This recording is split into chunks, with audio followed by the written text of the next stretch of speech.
காதல். நீ உன் தகுதிக்கு மீறின வாழ்க்கை ஆசைப்பட்டுட்ட.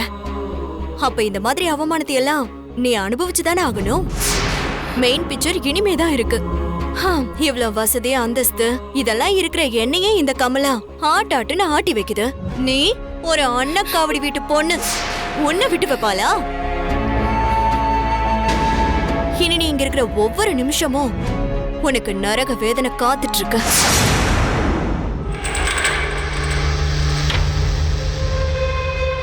போடி போ. அன்னைக்கு கோவில்ல வச்சு என் கைய முறுக்குனப்போ நான் என்ன வேதனை அனுபவிச்சனோ அதே மாதிரி நீ பல மடங்கு அனுபவிக்கதான் போற.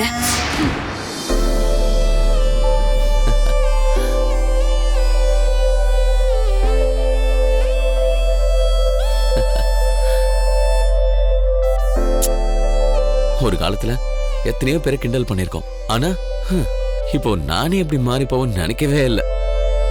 போலீஸ் ட்ரெஸ் போடும்போது அது வேற ஃபீல் இருந்துச்சு.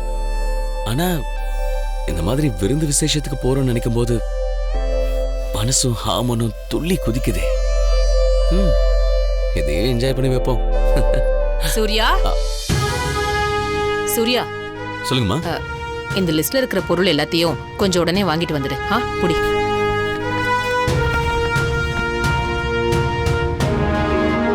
அம்மா, இதுக்கு எதுக்கு நீங்க வரணும்? சொல்லிவிட்டு இருந்தா நானே வந்திருப்பேனேம்மா. நானே வந்திருக்கேன்னா இது எவ்வளவு பெரிய முக்கியம்னு தெரிஞ்சுக்கோ. இந்த கல்யாணத்துல ஆரம்பத்துல இருந்தே ஏகப்பட்ட பிரச்சனை இருந்துச்சு. இந்த கல்யாணம் நல்லபடியா முடிஞ்சதுன்னா கல்யாணம் ஆன மறுநாளே அம்மனுக்கு உன் கையால பட்டெடுத்து சாத்துறதா வேண்டிக்கிட்டேன். நான் வேண்டிக்கிட்டபடியே கல்யாணமும் நல்லபடியா நடந்துருச்சு. அதனால நீ இப்பவே போய் உன் கையால பட்டெடுத்து கூடவே பூஜை சாமானையும் வாங்கிட்டு உடனே அம்மன் கோயில்ல பூஜை பண்ணிட்டு வா. என்ன சூர்யா, இது சாமி காரியம். இதை நம்ம தள்ளி போட்டுட கூடாது. உடனே வேண்டுனதா பண்ணணும். அதுதான் நம்ம குடும்பத்துக்கும் குறிப்பா உனக்கும் ரொம்ப நல்லது. ஆனா மறு வீட்டுக்கு கூட்டிட்டு போக மாமா வந்திருக்காரு. அத நான் உத்தமன் கிட்ட சொல்லி புரிய வச்சுக்கிறேன். இப்போ கையில மட்டும் அவங்க கூட்டிட்டு போகட்டும். நீ நாளை காலையில போய் பொண்ணை கூட்டிட்டு வந்தா போதும். இதெல்லாம் ஒரு சின்ன ஃபார்மாலிட்டி ஃபங்க்ஷன் தானே. ஆனா இது அப்படி இல்லை. நீ உடனே கோயிலுக்கு போ. சாமி காரியத்தை தள்ளி போட்டுறக்கூடாது. அப்புறம் தெய்வ குத்தம் குடும்பத்துக்கு நல்லதில்ல சூர்யா. சரிம்மா, நான் உடனே போறேன். சரியா?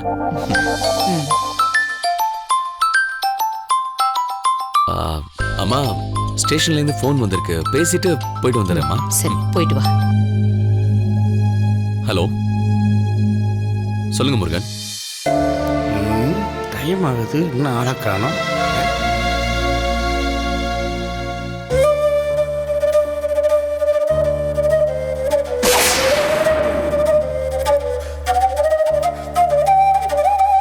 இப்போதான் மதுரை மீனாட்சி அம்மன் அலங்காரத்தில் இருக்கிற மாதிரி இருக்கான்னு சொன்னோம்.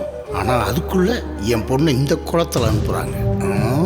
காரணம் நல்லா தெரியுது. ஆனால் என் வீரியத்தை காட்ட முடியலையே. காலம் மாறும் கையால் நிச்சயம் உங்கள் ஒப்பனு இவங்க பார்த்து பிரமிக்கிற மாதிரி வருவேன். என்னம்மா அத்தடி சொல்லிட்டியா? ரெடி ஆயிட்டீங்கன்னா நல்ல நேரத்துக்குள்ள கிளம்பலாம்மா.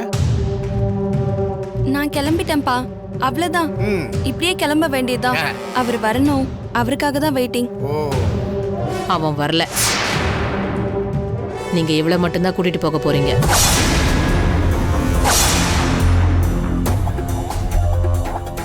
என்ன அப்படி பாக்குறீங்க? சூர்யா வரல, கையில மட்டும்தான் கூட்டிட்டு போக போறீங்க. இல்ல சம்பந்தி அம்மா, நாங்க பொண்ணு மாப்பிள்ளை மறுபட்டுக்கு அழைக்க வந்திருக்கோம். அப்படி இருக்கும்போது பொண்ணு முட்டி எப்படி தனியா?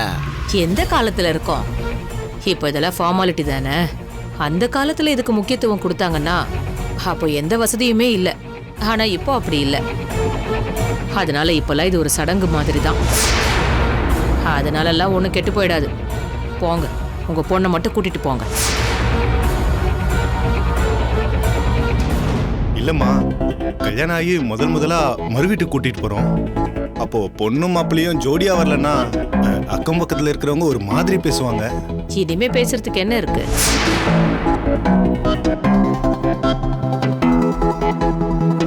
அப்படியே உங்க மேல அக்கறை வச்சு கேட்டாங்கன்னா சொல்லுங்க, மாப்பிள்ளைக்கு ஆபீஸ்ல வேலை அதிகமா இருக்கு, அதனால பொண்ணை மட்டும் கூட்டிட்டு வந்தோம், நாளைக்கு மாப்பிள்ளை வந்துருவாருன்னு சொல்லுங்க.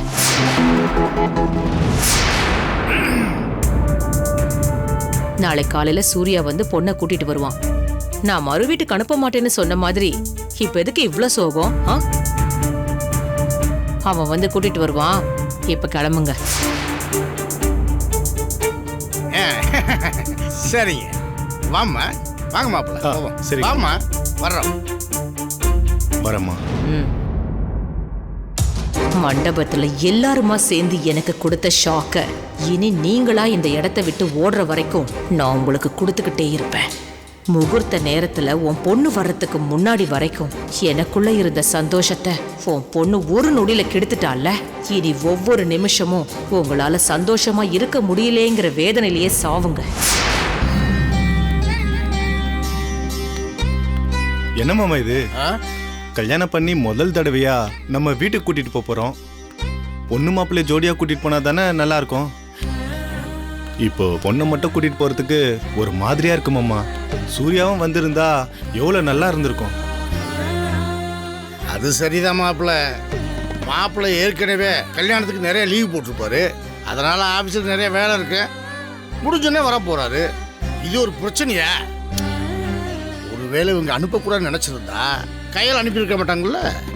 இதெல்லாம் பெருசுப்படுத்தக்கூடாது மாப்பிள்ள. அப்பா, என்னம்மா? ஒரு நிமிஷம், நான் இப்ப வந்துடுறேன். சரிம்மா.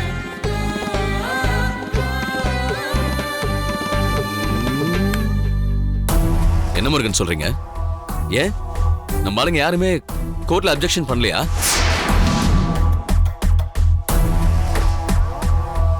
நான் உள்ள போறேன் மாமா.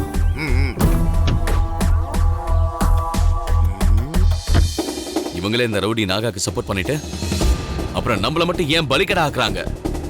எனக்கு ஒண்ணுமே புரியல.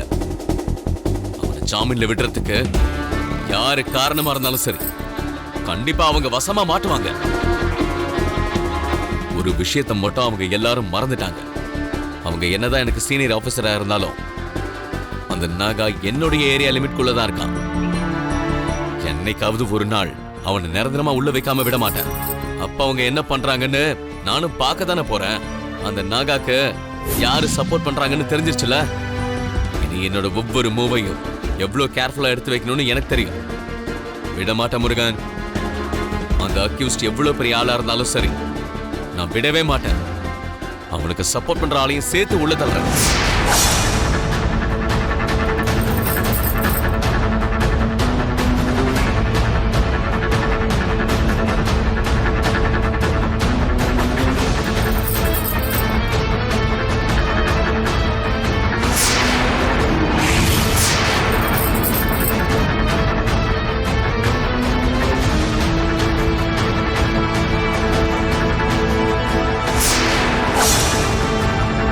இங்க வா.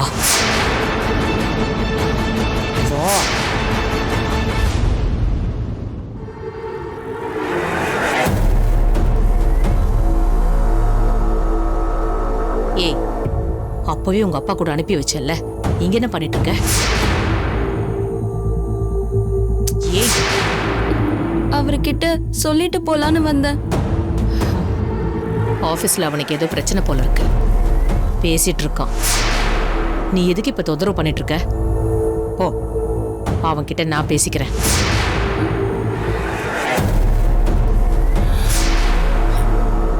போன்னு சொல்றேன்ல, போ.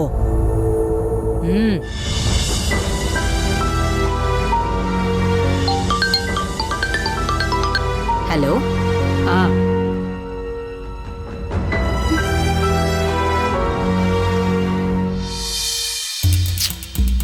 போய் இவ்வளவு நேரமாச்சு, ஆளை காணமே. வர்றாளா? சூர்யா, இப்போ உனக்கு கல்யாணம் ஆயிடுச்சு. நீ உன் வேலைக்கு எவ்வளவு முக்கியத்துவம் கொடுக்குறியோ அதே அளவுக்கு உன்னை நம்பி வந்தவளுக்கு கொஞ்சம் முக்கியத்துவம் கொடுப்பா. என்னது நம்ம சொல்றீங்க? மறு வீட்டுக்கு கூட்டிட்டு போறதுக்கு கயல் வீட்ல இருந்து ஆளுங்க வந்திருக்காங்கல்ல, அவங்க கூட கயல் மட்டும் தனியா போறா. அதனால அவ முகமே வாடி போச்சு. ஒரு ஏக்கத்தோட போறா.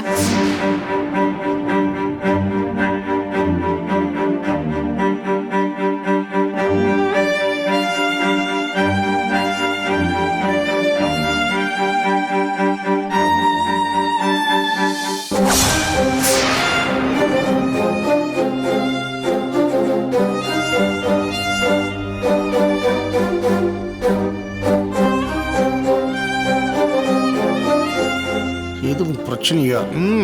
ஆமா, வா சீக்கிரம் வா. ஏறுமா, ஓகே, ஏறி உட்காரு.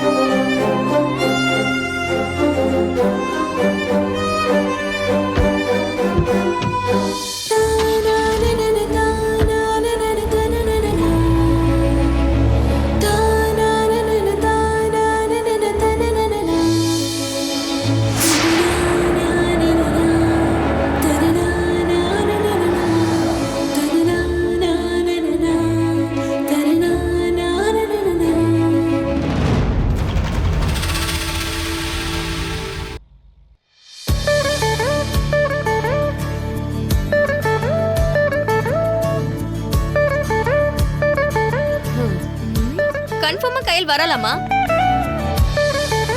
அப்பா அவளை கூட்டிட்டு வரதானே போயிருக்காரு.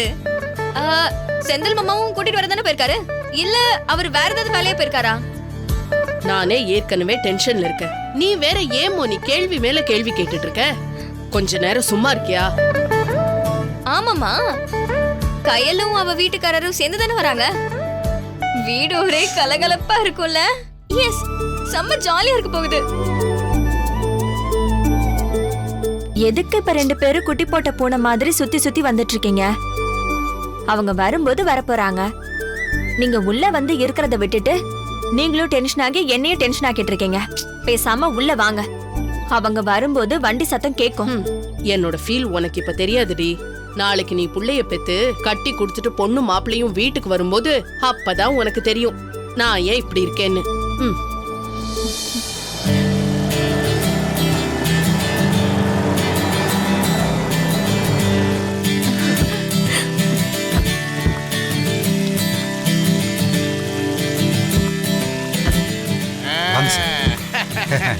I like it. Thank you, sir. பொறுப்பா Thank you, இருங்க.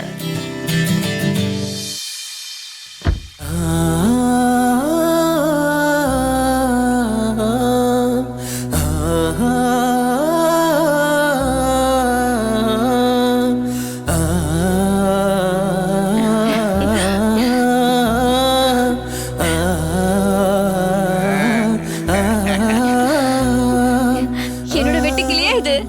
ஆளே மாறின மாதிரி இருக்கு. நல்லா இருக்கியா? குடும்ப கவிதா. ஆமா, இன்னும் அவர் உனக்கு சின்ன மாமா தானா இல்ல வேற ஏதாவது பேரு மாத்தி வச்சிருக்கியா?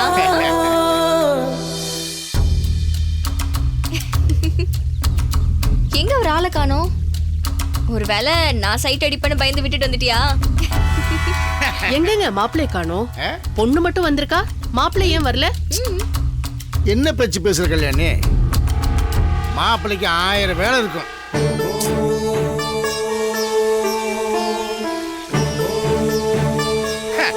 அவர் என்ன சாதாரண வேலையை பார்க்கிறாரு? Deputy commissioner of police. அவருக்கு எத்தனை மீட்டிங், எத்தனை பிரச்சனை, எல்லாத்தையும் அவர் தானே பார்க்கணும். அதனாலதான் எங்களை முன்னாடி அனுப்பிச்சு வச்சுட்டாரு. வேலைகள்லாம் முடிச்சுட்டு வந்து பொண்ணை கூட்டிட்டு போகும் சொல்லிட்டாரு.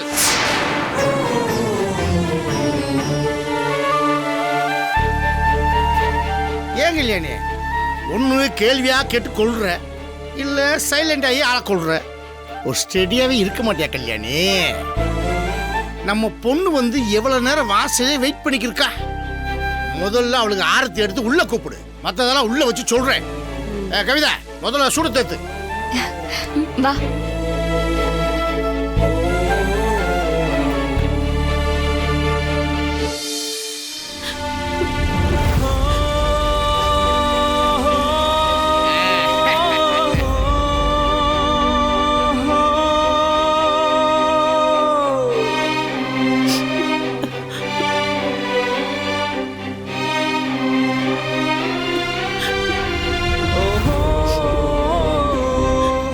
கல்யாணி, உனக்கு மூளையே இல்லை. உன் தலையில வெறும் களிமணி தான் இருக்கு. இங்க எவ்வளவு சந்தோஷமான விஷயம் நடக்குது. கல்யாணம் பண்ணிட்டு போன பொண்ணு மறு வீட்டுக்கு வந்திருக்கா. நீ என்னடாண்டா கண்களை நிக்கிற? குடுமா.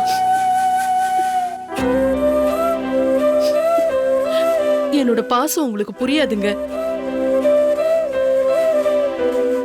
நம்ம புள்ள நேத்து வரைக்கும் பாவாடை சட்டை போட்டுக்கிட்டு சின்ன பிள்ளைய இங்க சுத்திட்டு இருந்தா.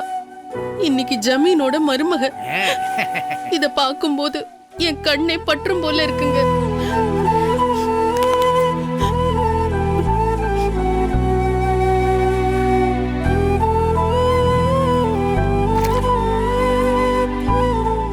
உங்க பாசத்தை வீட்டுக்குள்ள வச்சுக்கங்க. நீ அழுது வருத்தப்படும் அளவுக்கு அவ சின்ன பொண்ணு இல்ல. அவளுக்கு 18 வயசாச்சு. கல்யாணி எங்க சொல்ல? 18 வயசாச்சு. ஞாபகம் இருக்கா? அது எனக்கு பொய் சொல்றது பிடிக்காது.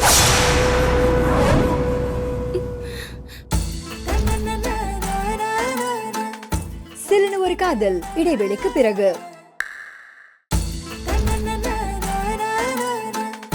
சில்லுன்னு ஒரு காதல் தொடர்கிறது. நீ அழுது வருத்தப்படும் அளவுக்கு அவ சின்ன பொண்ணு இல்ல. அவளுக்கு 18 வயசாச்சு. எனக்கு பொய் சொல்றது பிடிக்காது.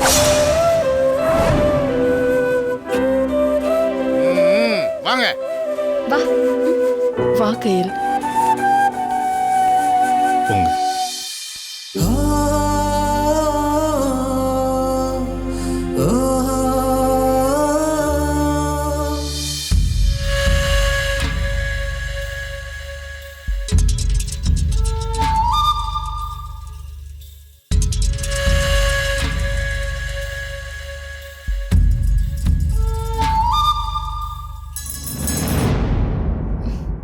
என்னடி போனதுல இருந்து ஒரு ஃபோன் கூட பண்ணல? ஏன் எங்களெல்லாம் மறந்துட்டியா? இல்ல போனதுல இருந்து உன் சின்ன மாமா கூட ஒரே ரொமான்ஸா? சொல்லுடி. ஏன் ஃபோன் பண்ணலன்னு எனக்கு ஒரு சரியான ரீசன் சொல்லு. சரி சரி இரு, அப்படி மத்த கேள்வியையும் கேட்டுறேன். அங்க வீட்ல இருக்கவங்களா உன்னை நல்லா பாத்துக்கிறாங்களா? இல்ல இன்னும் சைட் லெவல்ல தான் இருக்கியா, இல்ல நெக்ஸ்ட் லெவலுக்கு போயிட்டியா? இதுக்கும் சேர்த்தே பதில் சொல்லு. என்னடி நான் கேள்வியா கேட்டுட்டு இருக்கேன், நீ பதில் சொல்லாம இருந்தா எப்படி?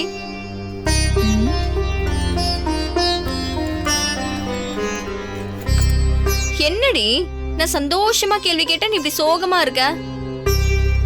ஏன் கயல், அங்க ஏதாவது பிரச்சனையா? நீ கேள்வியா கேட்டுட்டு இருக்காத மோனி. என்னால நீ கேக்குற எந்த கேள்விக்கும் பதில் சொல்ற நிலைமையில நான் இல்ல. அது மட்டும் இல்ல, அதை எப்படி சொல்றதுன்னு எனக்கு தெரியல.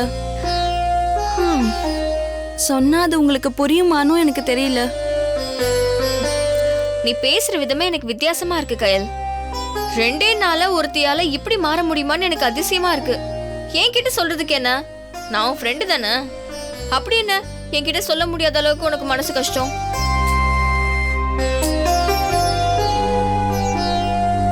எனக்கு புரிஞ்சு போச்சுடி. உன் ஆளு இப்போ உன் கூட வரல. கிளம்பும் போது எனக்கு வேலை இருக்கு, நீ முன்னாடி போன்னு சொல்லி அனுப்பிட்டாரு. அதான் அம்மனி சோகமா இருக்க. கரெக்டா? நீ எதையாவது கற்பனை பண்ணி வளரிக்கிட்டு இருக்காத. அதெல்லாம் ஒன்றும் இல்ல. அங்கிருந்து வரும்போதே அவர் வரப்போறது இல்லைன்னு எனக்கு தெரியும். அது காரணம் இல்ல. என்னடி அதை விட பெரிய காரணம் என்னவா இருக்கும்? அத நீயாவது சொல்லு, நான் புரிஞ்சுக்க போறேன். தனியா வந்தது கூட எனக்கு பிரச்சனை இல்லடி. ஆனா வரும்போது எல்லாரும் சீக்கிரமா கிளம்புற அவசரத்துல அவர்கிட்ட சொல்லிட்டு கூட வர முடியாம போச்சு. அதான் கஷ்டமா இருக்கு. என் நிலைமை உனக்கு கூட சிரிப்பா இருக்குல்ல? அதான் என்னோட இப்ப உண்மையான நிலை. என்னால மெல்லவும் முடியாம முழுங்கவும் முடியாம கிடந்து தவிச்சுக்கிட்டு இருக்கேன். பின்ன சிரிப்பு வராம வேற என்னடி வரும்? கிளம்பும் போது சொல்லிக்காம வந்துட்டாங்களாம், அதனால அம்மா சோகத்துல இருக்காங்களாம். இத உன் அக்கா வயித்துல வளர புள்ள கேட்டா கூட என்னை விட பயங்கரமா சிரிக்குண்டி. நீ என்ன கற்காலத்திலயா இருக்க? இப்ப இருக்கிற வசதிக்கு அதுங்க போன்லயே லவ் பண்ணி கல்யாணம் பண்ணிக்குதுங்க. இப்ப போய் சொல்லிட்டு வராம சோகமா இருந்தா சிரிப்பு வராம வேற என்னடி வரும்? அதுவும் கையில போன் இருக்குல்ல, அதுல ஒரு ரிங்கு கொடுத்தா செவ்வாய் கிரகத்துல இருக்கவங்க கிட்ட கூட நம்ம பேசலாம். இதோ பக்கத்துல இருக்கவங்க கிட்ட பேசுறதுக்கு என்ன தயக்கம்? போனை போட்டுட்டு என்னங்க நான் உங்ககிட்ட சொல்லிக்காம வந்தது எனக்கு கஷ்டமா இருக்குங்க, அதான் போன் பண்ணேன்னு சொல்லி பேசி கொஞ்சோன்னு சொல்லி விட்டுக்கோ, நான் கண்டுக்க மாட்டேன். பேசு.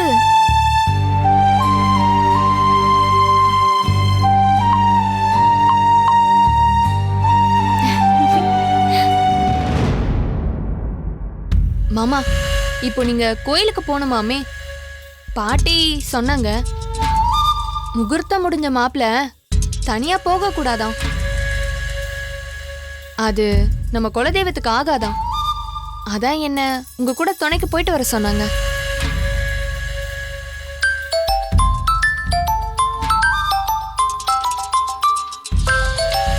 நான் இவர் கூட இருந்தா அவளுக்கு எப்படிதான் தெரியுமோ தெரியல, கரெக்டா ஃபோன் பண்ணி மூட மாத்த பாக்குறான். சரியான கைகாரியா தான் இருப்பா போல இருக்கு.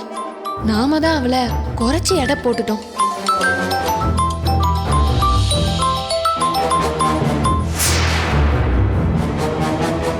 உங்கள் அழைப்பை ஏற்கவில்லை, தயவு செய்து பின்னர் முயற்சிக்கவும். ஏய், என்னடி மறுபடியும் சோகமாயிட்ட? போனை கட் பண்றாருடி.